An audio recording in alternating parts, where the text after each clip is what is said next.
আমাদের প্রতিদিনের তরকারির অতিরিক্ত তেল আর মশলা আসলে শরীরের জন্য কতটা ক্ষতিকর? বেশিরভাগ মানুষ ভাবে মশলা তো আয়ুর্বেদিক, খারাপ কিসের? কিন্তু বিজ্ঞান বলছে অতিরিক্ত তেল মশলা শরীরের ভিতরে ভয়ঙ্কর পরিবর্তন আনে। Harvard school of public health এর একটি রিপোর্টে বলা হয়েছে, যদি খাবারে নিয়মিত অতিরিক্ত তেল ব্যবহার করা হয় তাহলে শরীরে ট্রান্স ফ্যাট ও স্যাচুরেটেড ফ্যাট জমে যায়। এর ফলে ওজন দ্রুত বেড়ে যায় আর হার্ট অ্যাটাকের ঝুঁকি কয়েক গুণ পর্যন্ত বেড়ে যেতে পারে। এবার আসি মশলার কথায়।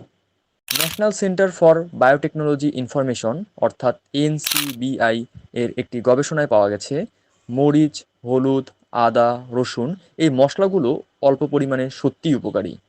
এগুলো হজমে সাহায্য করে, অ্যান্টিঅক্সিডেন্ট হিসেবে কাজ করে, কিন্তু সমস্যার শুরু হয় যখন আমরা এগুলো অতিরিক্ত পরিমাণে ব্যবহার করি।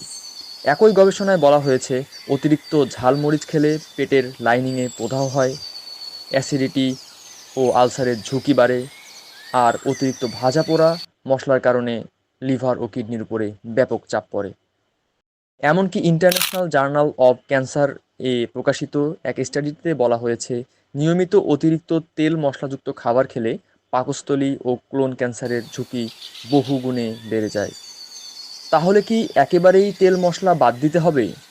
উত্তর হলো না। বিশেষজ্ঞরা বলছেন মধ্যপন্থাই হলো সমাধান। তেল ব্যবহার করবেন প্রয়োজন মতো, আর মশলা দেবেন স্বাদ বৃদ্ধির জন্য, চিকিৎসার মতো করে নয়, অতিরিক্ত নয়। কারণ খাবার যেন হয় শরীরের শক্তির উৎস, রোগের কারণ নয়। এমনই তথ্যবহুল ও গুরুত্বপূর্ণ ইনফরমেটিভ ভিডিও পেতে আমাদের আন্নুর ফুডস চ্যানেলটি সাবস্ক্রাইব করুন